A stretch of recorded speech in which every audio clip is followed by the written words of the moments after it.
Let me start with a moment you know in your body. You open your banking app. Your eyes flick to the number. Before you even register the digits, your body answers first. Perhaps your jaw tightens a little. Perhaps your chest lifts a little. Your system quietly whispers either safe or not safe. That micro-reaction, not the money itself, but the nervous system response to what you think the numbers mean, that is the currency now. Not dollars, not coins, not paper, not even the funds available in your account. Your state. That is what's getting traded. That is what's being targeted. And that is what's being shaped. And if you think that sounds poetic instead of practical, stay with me, because this is no longer abstract. This is balance sheet real. Most of the money you use today is already intangible. You tap your card or your phone or your watch, something beeps, a ledger updates, numbers move, nothing physically changed hands. You didn't hold cash, you didn't hand over gold, you just authorised access to an entry in a database. We have already accepted non-physical value as real. So the live question is no longer what is money. The live question is what creates movement in that ledger? What makes the numbers change? Right now, the answer is your attention. Your attention is captured, profiled and resold for money. And it's done at an industrial scale. That's not a metaphor. That's literally how ad platforms, recommendation engines, behavioural targeting, personalised experiences, data platforms and AI-driven optimization make revenue. They don't just sell products. They sell access to you. More specifically, access to your future decisions, predicted ahead of time. Here's how the machine sees you, whether you see it or not. Your attention is the commodity. Your nervous system is the mine. The more reactive you are, the more profitable you are. The more dysregulated you are, the easier you are to steer.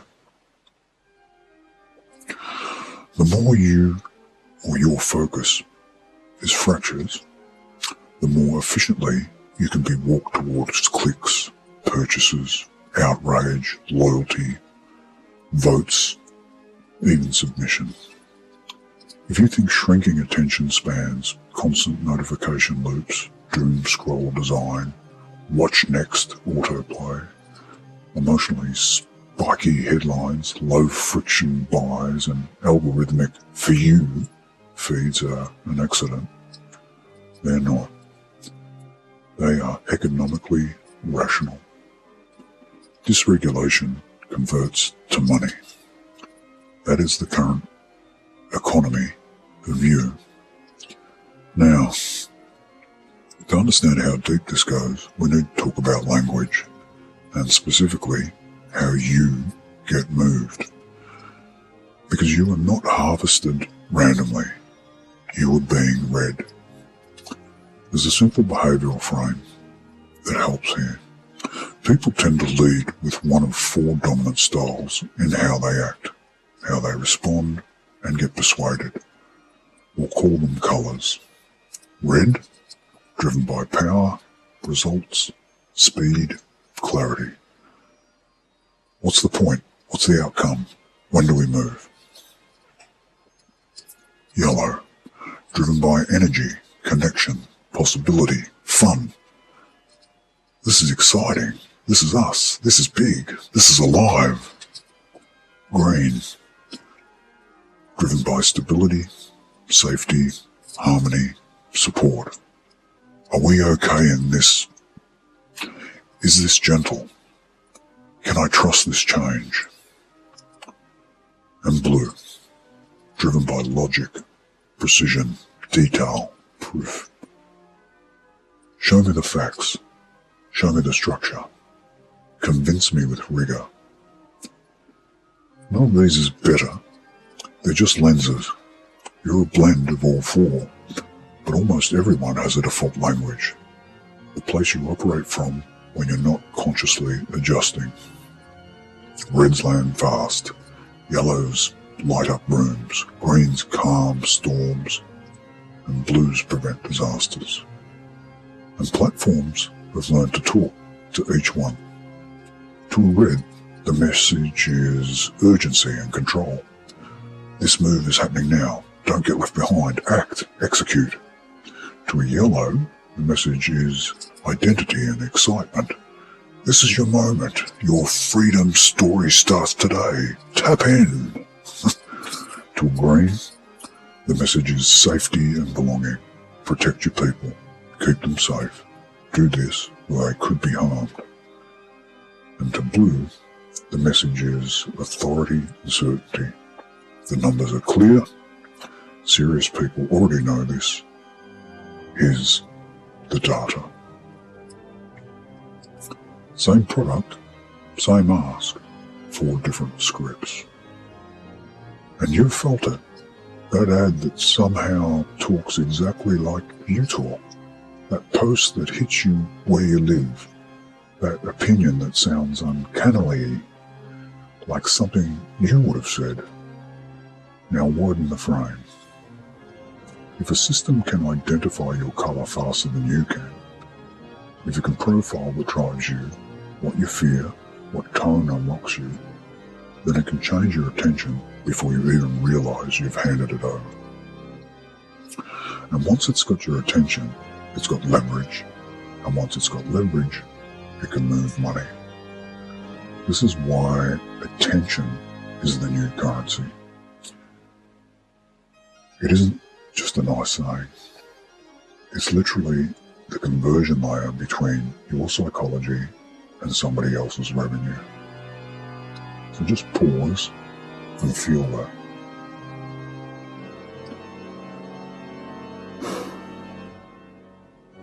Because here is where people either wake up or double down on, yeah, but that's just how the world works. I'm saying you are now a line item.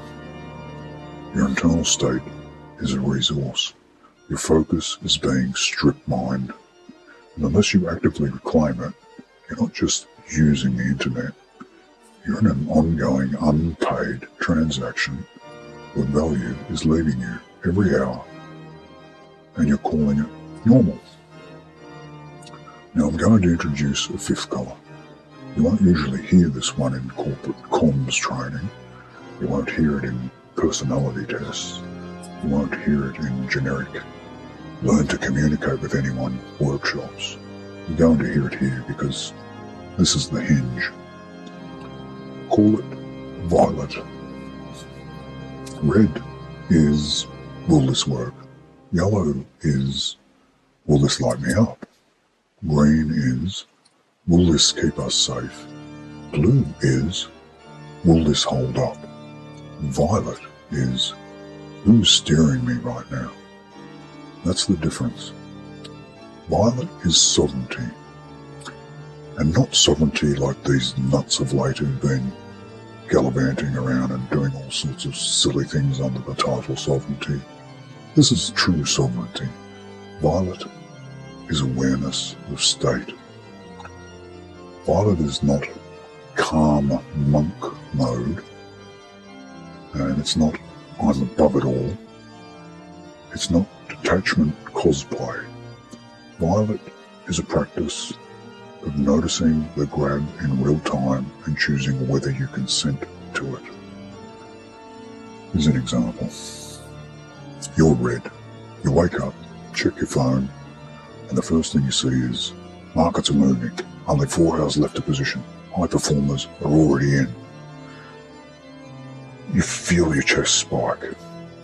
Micro shot of adrenaline. Micro shot of move now. You haven't even had water yet, and you're already bracing for a race that you didn't choose to enter. Red, without violet, lunges.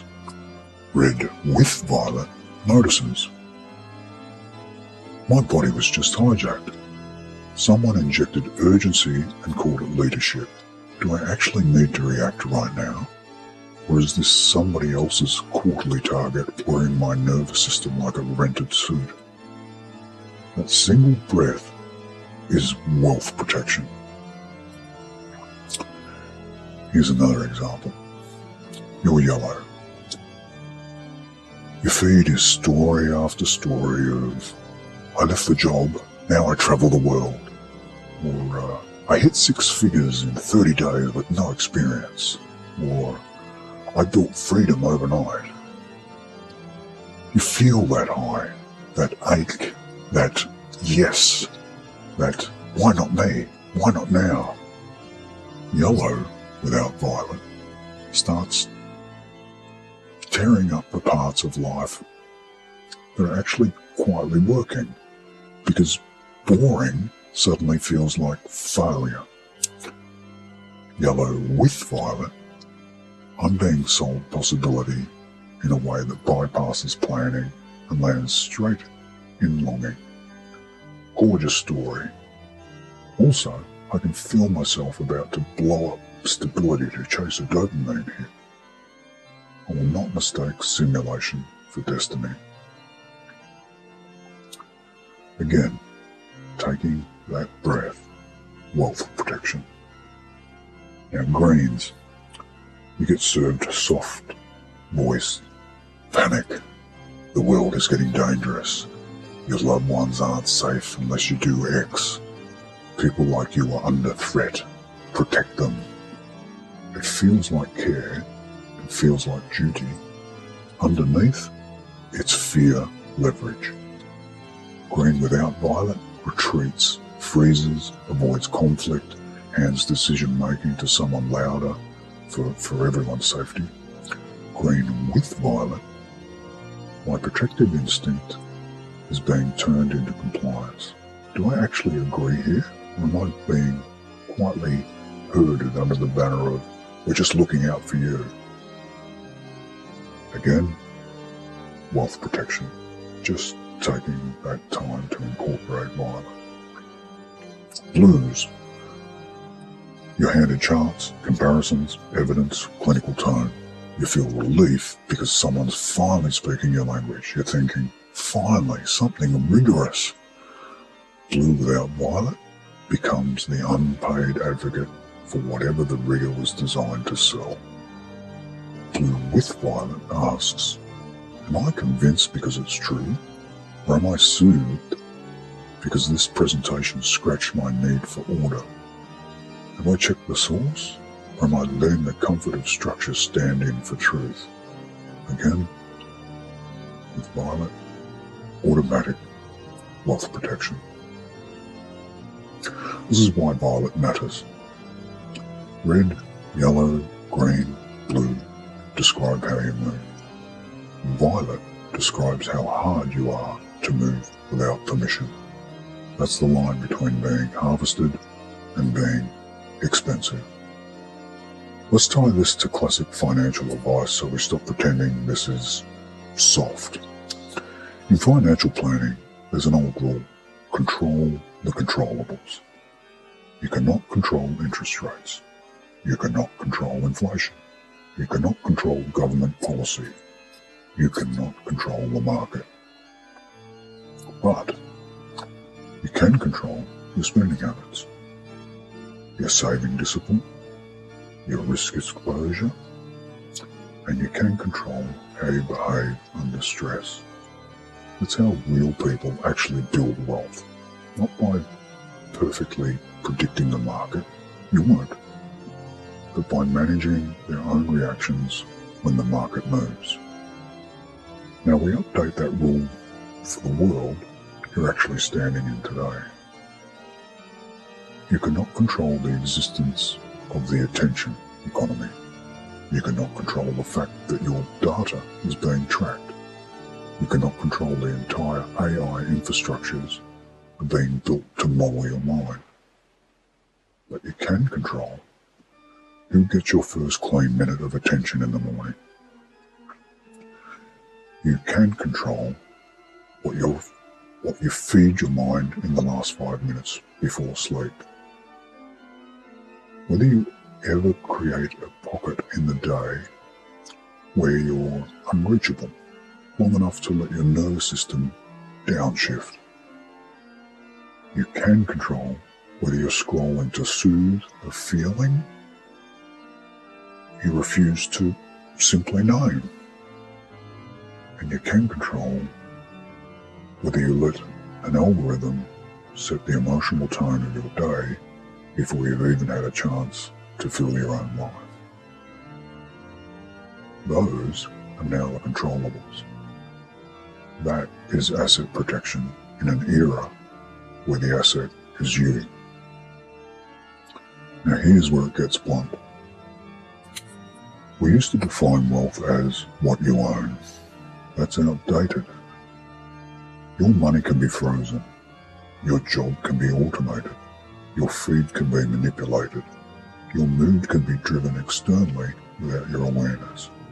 Your focus can be redirected not once a day, but dozens of times an hour. In that landscape, wealth is no longer what you own. Wealth is how much of you cannot be quietly rented.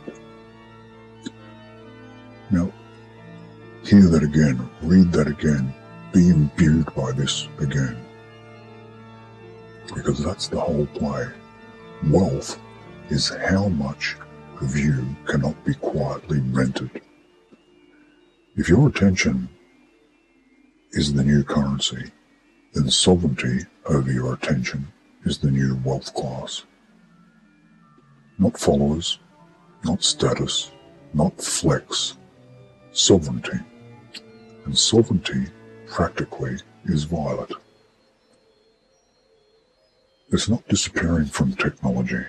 You don't need to go off grid and churn butter and develop a moral superiority complex about not having socials.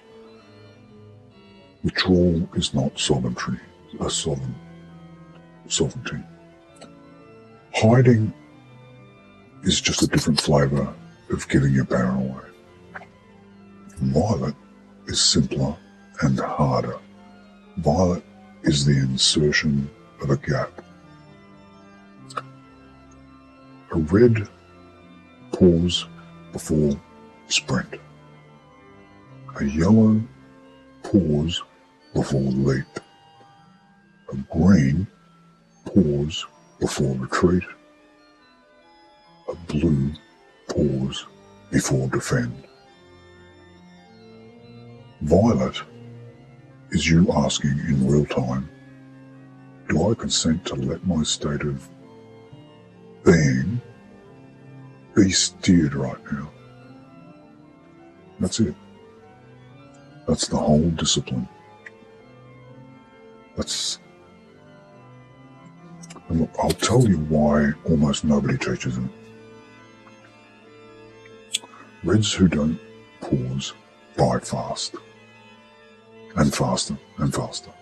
Yellows who don't pause share fast and faster and faster. Greens who don't pause comply fast. Blues who don't pause justify fast and faster and faster. All four are commercially useful. Violets who pause, well, they cost money. Violets who pause interrupt the pipeline. Violets who pause don't outrage on command, don't panic on command, don't spend on command, don't parrot on command. Violets are slower to harvest. Violets are harder to addict. Violets are harder to steer. Violets look less engaged in the metrics dashboard. From the system's point of view, violets are bad for business.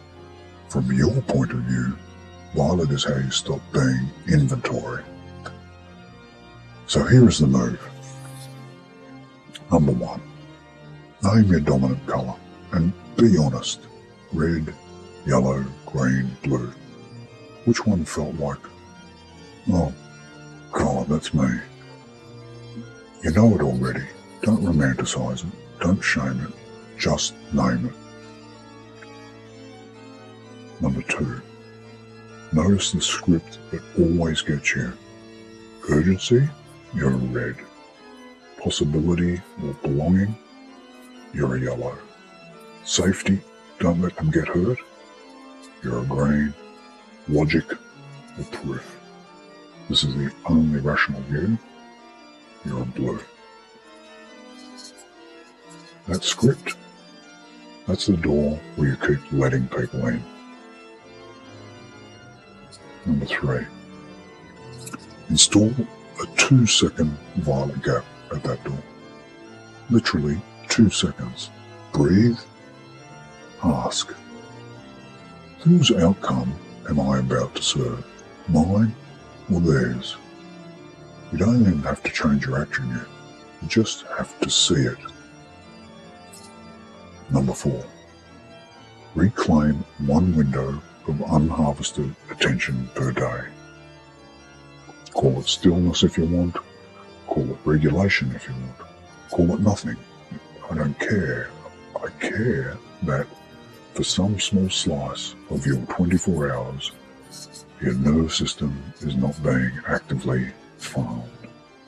Because this is the part that almost no one says plainly. You are exhausted, not because you didn't even do that much today, but because you did. You had your attention pulled, poked, charged, alarmed, seduced, and redirected dozens, maybe hundreds of times. You ran emotional marathons for other people's agendas. You just weren't paid. And that is labour. That is value out. That is why you go to bed depleted and then, in inverted commas, relax by scrolling, which continues the cycle that drains you. And let's close this loop properly, because an open loop without closure nags the mind. Here is your closure. You are not broken for feeling fried. You are not weak for being hooked. You are not bad with focus. You are living in an extraction economy that depends on you never quite settling enough to see it. Once you see it, you get a choice. And that choice, that tiny, private, unfakeable moment where you say, no, actually, this next 5 minutes is mine, is the first real wealth that can't be frozen. It can't be inflated away, banned, shadow banned, or throttled. Your attention is already currency. Your awareness is already leverage. Your regulation is already armor. Your pause is already an act of self-finance.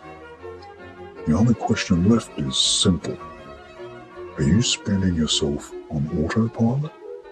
Or are you going to start pricing your attention versions of like it's the asset it actually is? There's the version of you that exists mostly to keep others volatile. The you who performs, manages, appeases, stabilizes, entertains, explains. The you that fits. And then there's the version of you that exists to keep you in integrity with your own soul. Sometimes these line, a lot of the time they're not. If you've ever felt that quiet split, that sense of I am here but I'm not actually here as me, you've already touched the door I'm about to open. That door is what I'll call observer mode. Observer mode is not disconnect and float above your life. It's the opposite, really. It's the moment you step one half step back from your own thoughts, your own feelings, habits, roles, and you watch them moving. It's like weather. And you realize something that is both unsettling and yet simultaneously freeing. All this is happening inside me. None of this is actually me. That's the first crack in the trance of identity. Because most of us are taught that who I am equals my job, my role in the family, my mood today, the way people describe me, or the story I repeat when I'm introducing myself. I'm a parent, I'm a provider, I'm the reliable one, I'm funny, I'm anxious, I'm a mess right now, I'm a high achiever, I'm broken, I'm healing, it goes on. We wear these like name tags. We even start to believe we're being honest when we say them. But here's the problem. None of those are stable. None of those hold in all conditions. Think about it really literally. Yesterday, maybe you were low, griefy, angry, flat. You wouldn't have said, I'm sad, and in that moment it felt true. Or you would have. Perhaps that's exactly how you felt. Today you woke up lighter, something inside unclenches, you're laughing, you're generous, you're open. Would you now say, I am sadness? Of course not. The sadness moved, you remained. So who are you? Actually, if you remain while every state keeps changing, who are you? Who are you? This is where observer mode becomes not just interesting, but necessary. Observer mode says, I am the one who is noticing. I am the awareness witnessing the waves. I am the presence inside the body, not just the moods moving through it. And for a lot of people, the first time you touch that, it's disorienting. Because it means the thoughts in your head are not you. The emotion rolling through your chest is not you. The survival patterns you picked up at 12 or 8 or 3 years of age are not you. Even the character you play at work or with your family is not you. They're all expressions. You are the one expressing. So just let that land. You are the one expressing.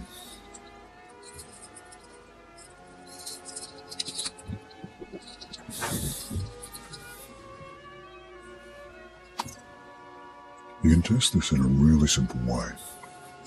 Dreams. Who are you when you're dreaming? In a dream, you don't always recognize your body. You don't always look like you. You don't always behave like you. Sometimes you're flying. Sometimes you're underwater. Sometimes you're watching yourself from the outside like a movie. Yet in that dream, there's still a me, right? There is still a center point of experience. If you can exist without your current physical body, without your normal personality traits, without your waking storyline, then you are clearly more than those things. Now, that's not philosophy, that's evidence. You have already experienced yourself as more than your body. You just didn't frame it that way.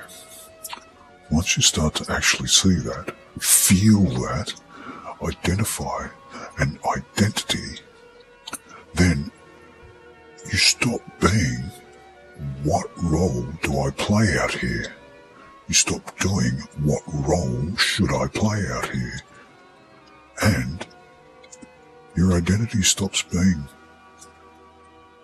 a facade and starts becoming what is the essence that's moving through me.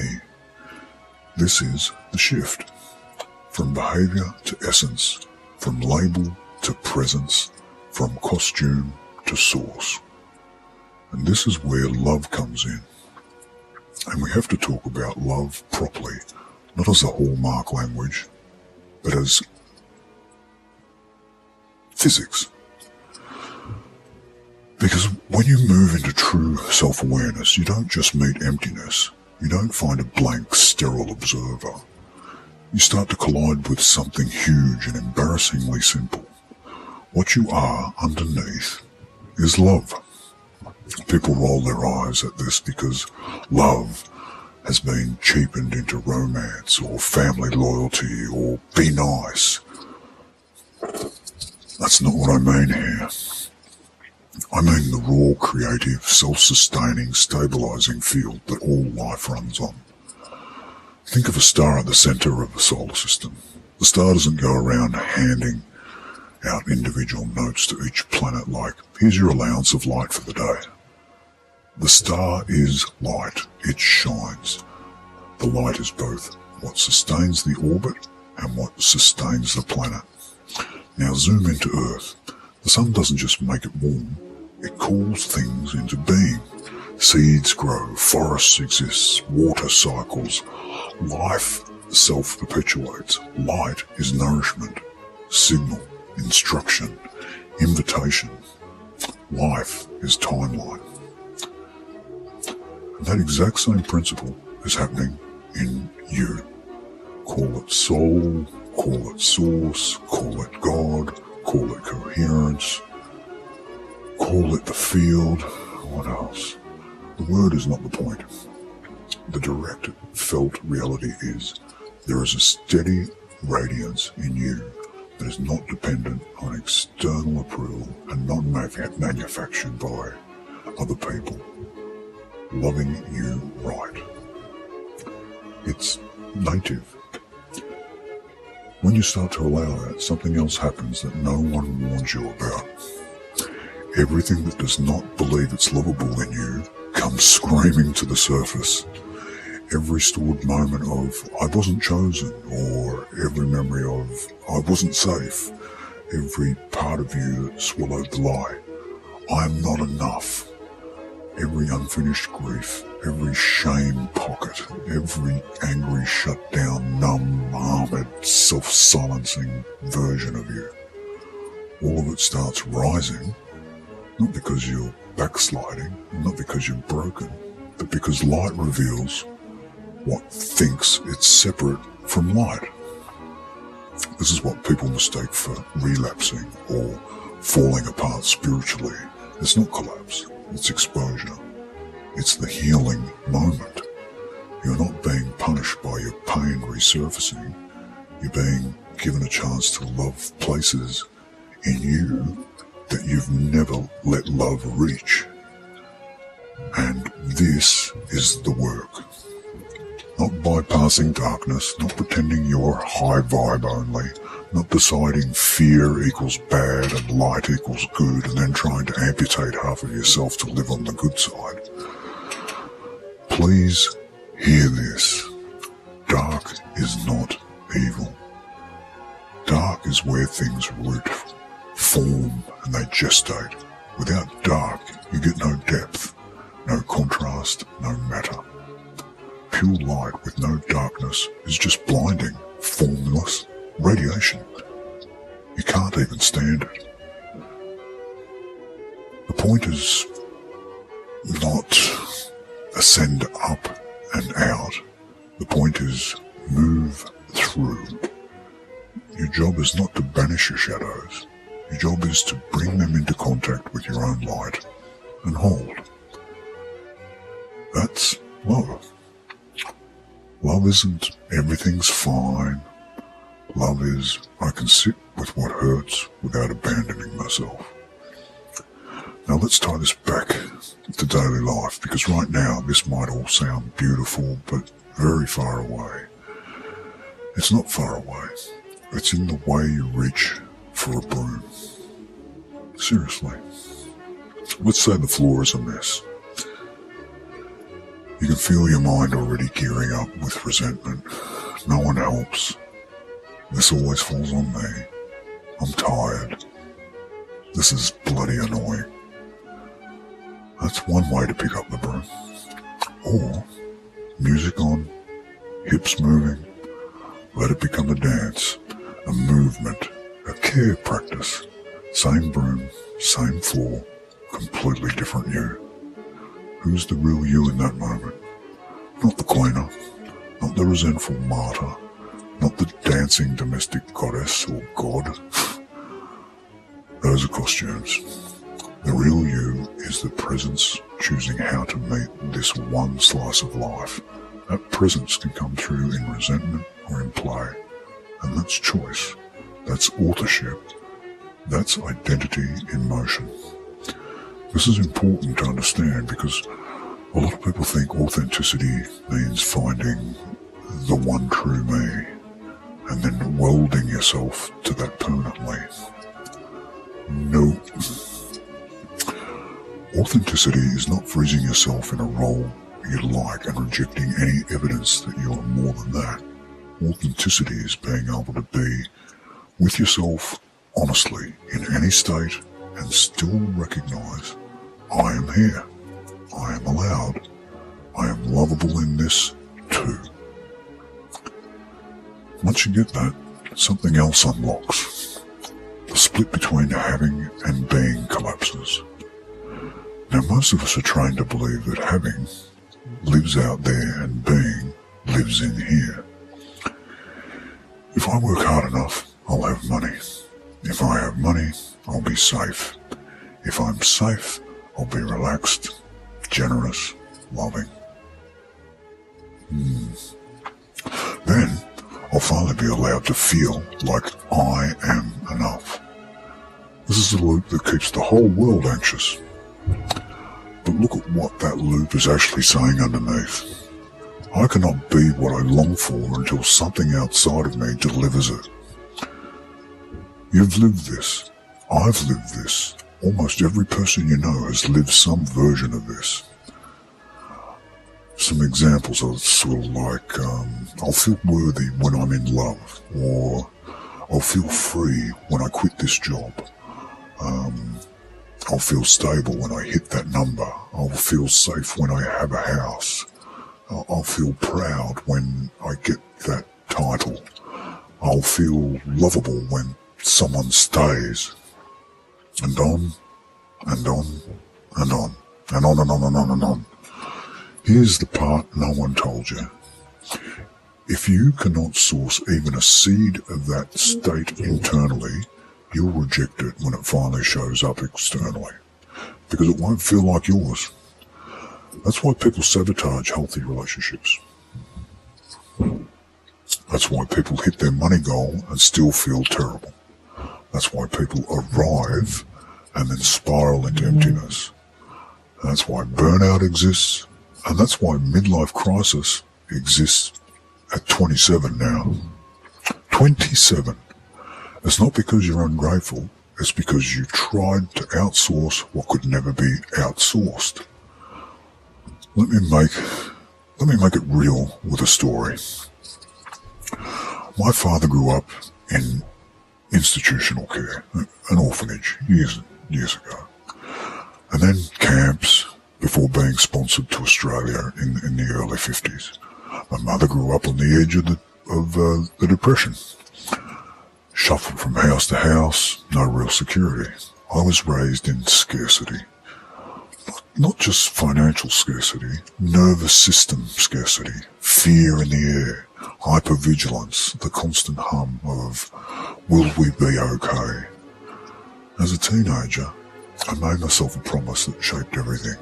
I'll never feel like this again. I will never feel this unsafe, this under-resourced, this dependent on chaos. I will build a life where I do not have to be afraid. And that was the vow. And like a lot of people who make that type of vow, I thought the way out was money. Money equals safety. Money equals control. Money equals no one can do this to me again. Meanwhile, a friend of mine, early 20s, went into financial planning, and he went in hard.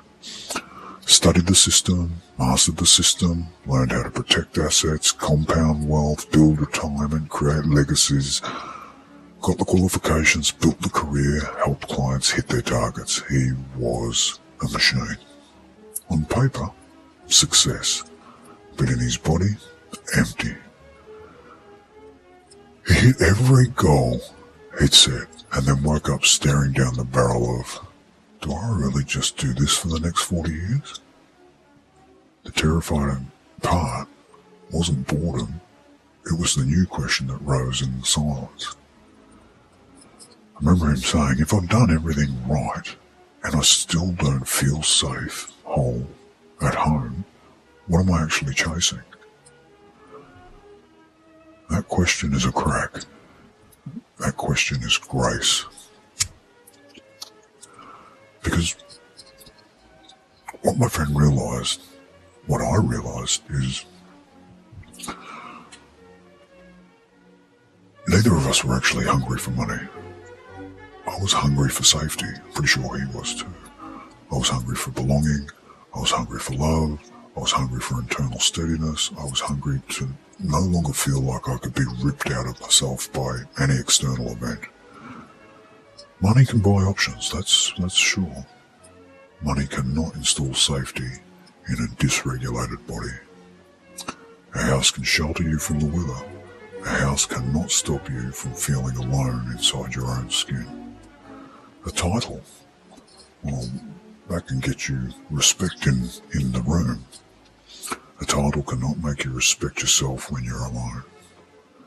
That's the missing piece almost no planning process touches. And this is why having and being are not actually two different worlds.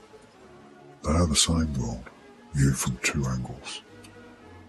To have love, you must be love. To have peace, you must be peace. To experience abundance, you must stand in abundance in the way you see, feel and move. Not later, now. Now this sort of stuff sounds mystical until you try it. And then you realise it's violently practical. If I'm being love, I give love. Not performance love, not fawning, the steady, I won't abandon you, even if you're messy. That's the kind of love. And I do it with myself first.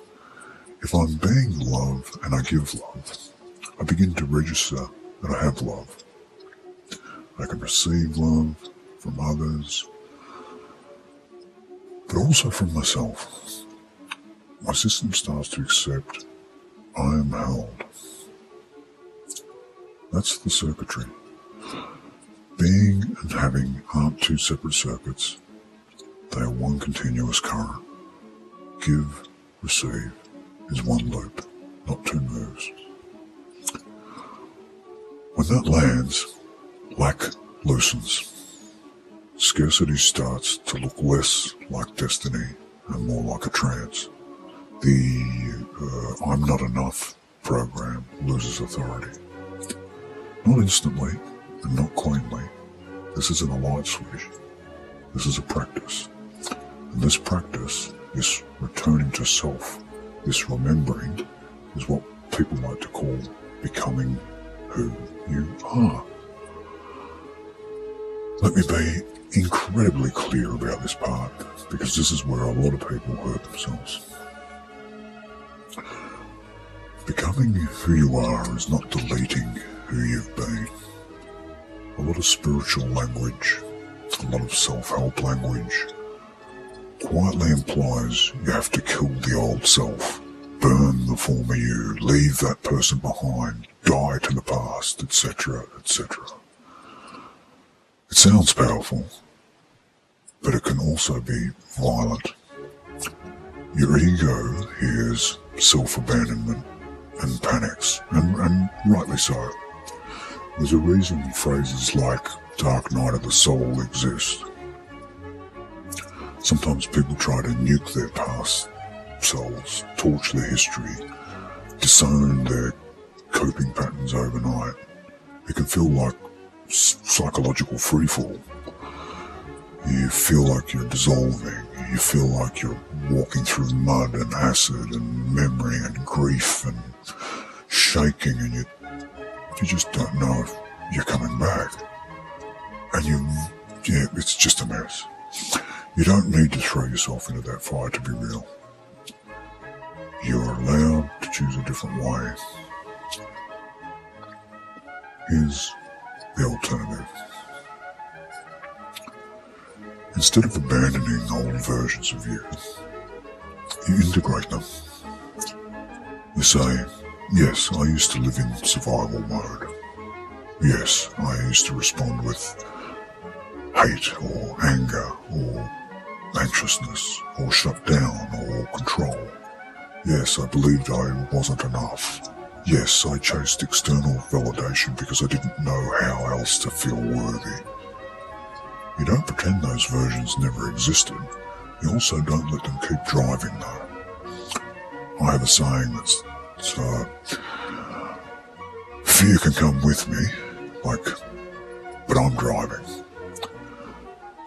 You can make up your own, obviously, but you honour them as adaptations. That's how I kept myself alive in those conditions. That's what you can say to yourself. And then you choose. Choice is the key. Not self-erasure. Choice. Take a moment and just actually feel how merciful that is. Because you're pretty hard on yourself. There's something about us. We can be extremely hard on ourselves.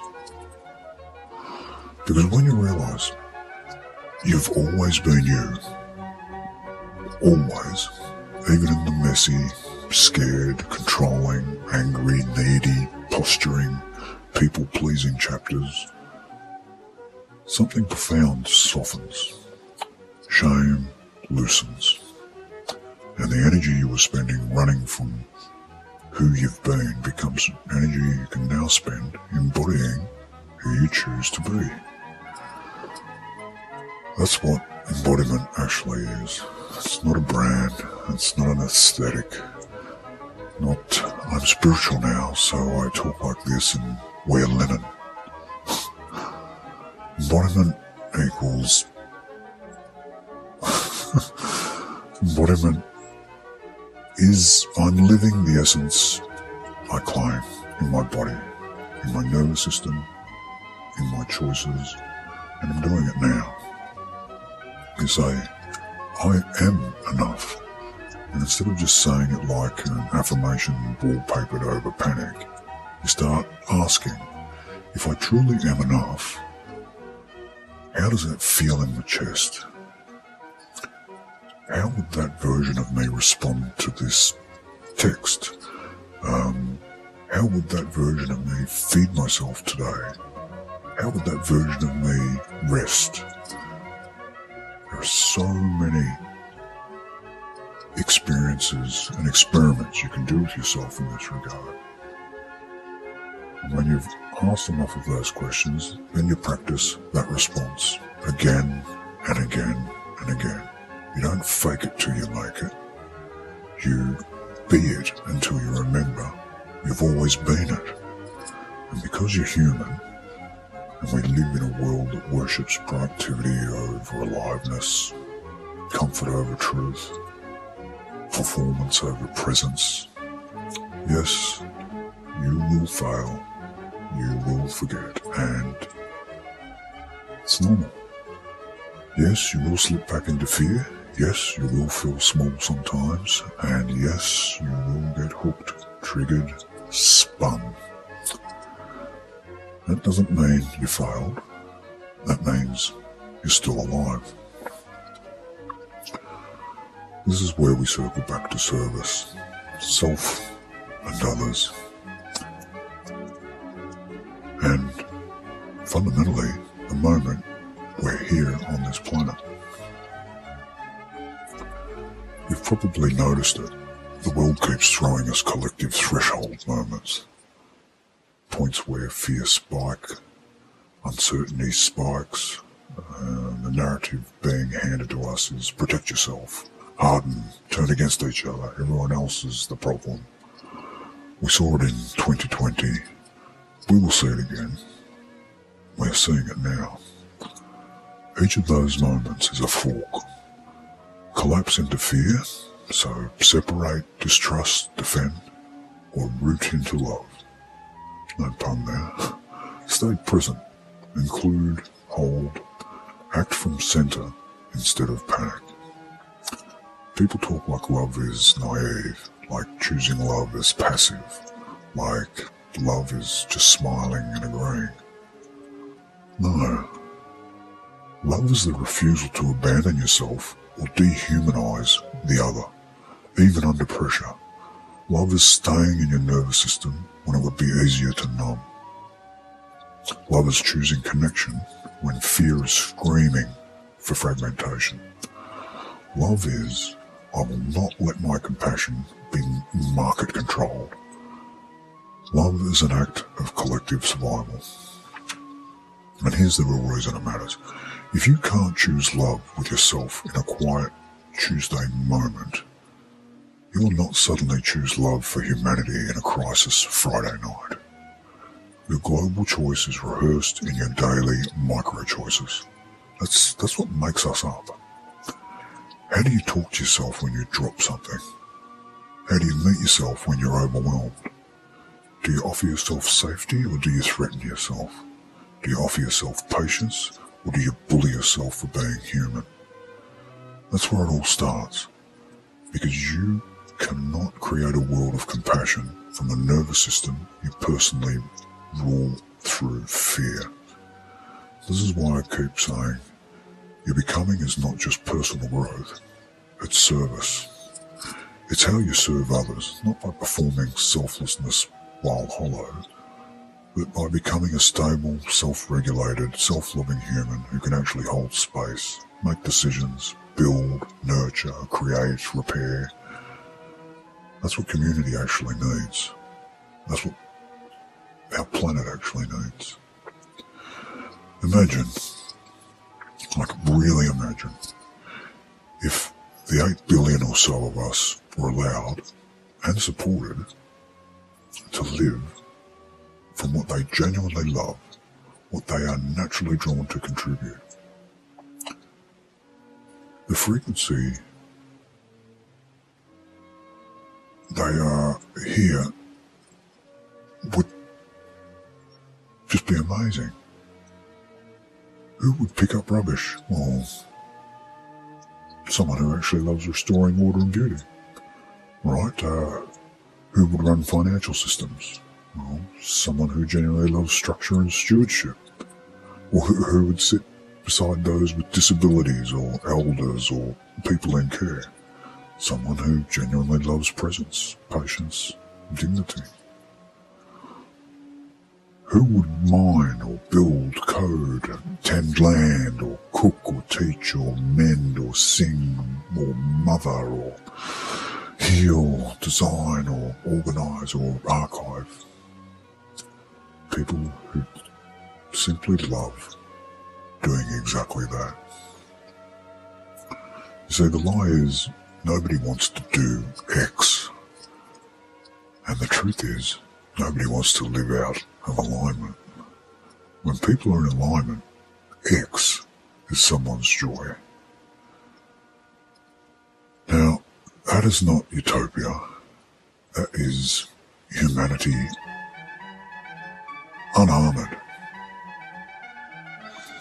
And yes, systems fight that, because systems run better when you believe safety is sold at a wage and love is earned through performance and belonging must be purchased with self-abandonment. But you've already seen that story. You already know where it leads. Burnout, numbness, quiet despair dressed up as a good stable life. Your soul didn't come here for numb. You know that. So let's land this. Here is what I'm inviting you into, and it's without any of the fluff. If you've got a pen handy or you rewind this or whatever you want, but this just over a handful of steps. Number 1, step into observer mode. Start noticing your thoughts, moods, reactions as movements through you, not definitions of you. I feel anxious is truer and kinder than I am anxiety. Okay? Number 2, remember that you are at core love, not romance, not performance, the steady willingness to not abandon yourself even when old pain surfaces. Bring that light to your shadows instead of exiling them. Integration over amputation. 3, collapse having and being. Stop waiting for external proof to give you permission to embody what you long for. Be safety in your own body. Be love in your own body. Be enough in your own body. Then act from there. That's the only way. Having lands as a real instead of as a temporary high. 4, choose, don't erase. You don't need to hate past you to become current you. You don't need to kill versions of yourself. You just need to stop letting outdated survival patterns drive and start letting aligned ones drive. Choice is kinder and more effective than self-annihilation. 5, practice in the tiny moments. Think of the broom, the email, the overwhelm, the conversation, the I messed up. That's where you embody who you are, not in some future perfect scenario. Now, and number 6, understand that this is how you serve. Your becoming is not selfish. Your becoming is what the world actually needs. A regulated, loving, self-owned human is an act of planetary healing. Full stop. Here's the last thing I'll say, and I want you to read it slowly. Hear it slowly. Be imbued by it slowly. Money can support you. Planning can support you. Strategy can support you. But none of them can answer the question, who am I? Who am I is answered when you finally turn toward yourself and refuse to leave. It's answered in the moment you say, I am the safety I was looking for. I am the love I was begging for. I am enough. I kept trying to earn. I am the enough I kept trying to earn. I am the enough I kept trying to earn. One more. I am the enough I kept trying to earn. It's answered in the moment you decide to live from that knowing, not just visit it when you're feeling inspired. That's the true work. That's the invitation. That's the life. Be who you are, not later, not once it's tidy, now. And let that be the way you serve.